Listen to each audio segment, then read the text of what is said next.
Vous écoutez Juste droit, le podcast qui vous donne l'heure juste sur l'état du droit au Québec. Si vous avez besoin d'informations légales vulgarisées, vous êtes au bon endroit. Je me présente, Mélanie Asselin, avocate. Bienvenue sur cette capsule.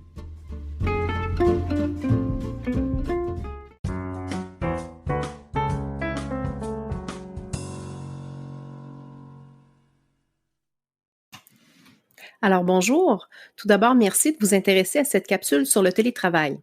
Ces dernières semaines, comme moi, vous avez certainement eu l'occasion de visionner et de lire une pléthore d'articles, de formations et de vidéos sur le télétravail, mais dont la majeure partie parlait de l'application du télétravail en France. Suite à quelques recherches Internet, j'ai constaté un manque d'informations sur l'application du droit québécois au télétravail. J'ai donc pensé que cette capsule serait très pertinente pour compléter ce qui a déjà été publié en ligne ces dernières semaines. Dans cette courte capsule, je vais traiter sommairement du cadre juridique applicable au télétravail au Québec, de l'implantation de ce type de travail en entreprise, des obligations de l'employeur et enfin de celles de l'employé. Quant au cadre juridique, au Québec, le télétravail n'a pas de cadre juridique propre et il n'existe aucune définition légale de ce terme. C'est donc la législation générale en droit du travail qui s'applique. Il faut savoir que le salarié n'a aucun droit au télétravail. En effet, le lieu de travail, comme les autres conditions de travail, est régi par le droit de gérance de l'employeur. Cela signifie qu'un salarié désirant faire du télétravail doit d'abord obtenir l'accord de l'employeur pour le faire. Il faut aussi savoir que le seul fait de travailler en dehors de l'enceinte de l'entreprise ne signifie pas nécessairement que le salarié devient un travailleur autonome et qu'il perd son statut de salarié au sens de la loi. En effet, tant et aussi longtemps que le salarié répond aux 3 éléments du contrat de travail, soit la prestation de travail, la rémunération et surtout le lien de subordination, il reste un salarié au sens de la loi et toutes les règles doivent s'appliquer à lui. Enfin, l'application de la loi sur la santé et la sécurité au travail et la loi sur les accidents du travail et les maladies professionnelles se complexifient dans le cadre du télétravail, vu l'absence d'un cadre juridique spécifique et la quasi-absence de précédents jurisprudentiels.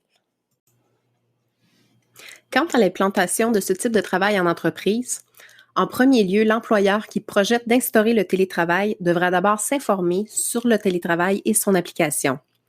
Par exemple, il devra vérifier auprès de son assureur si le télétravail est couvert et surtout à quelles conditions.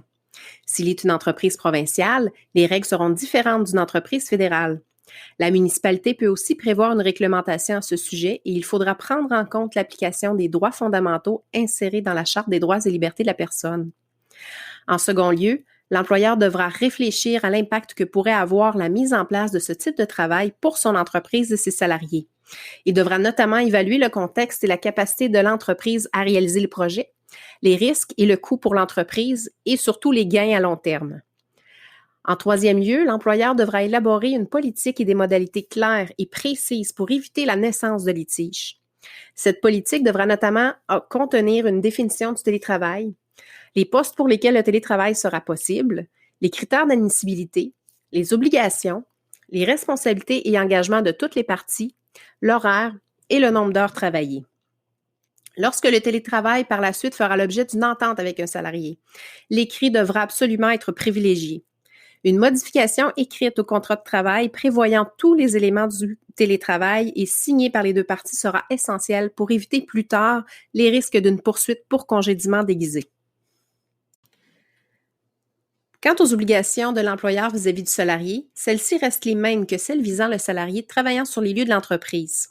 Il a l'obligation de fournir le travail convenu, de payer le salaire et de prendre les mesures appropriées pour protéger la santé, la sécurité et la dignité du salarié. Enfin, les obligations du salarié restent les mêmes que n'importe quel autre salarié. Il doit exécuter son travail avec prudence et diligence, agir avec loyauté et honnêteté, et ne pas faire usage de l'information à caractère confidentiel qu'il obtient dans l'exécution ou à l'occasion de son travail. Dans le cadre spécifique du télétravail, le salarié devra en outre respecter toute politique instaurée par l'employeur et évidemment l'entente de télétravail convenue avec ce dernier. En terminant, j'espère que cette capsule vous aura été utile et je vous invite à me poser vos questions via mon site Internet, par téléphone ou par courriel. Merci.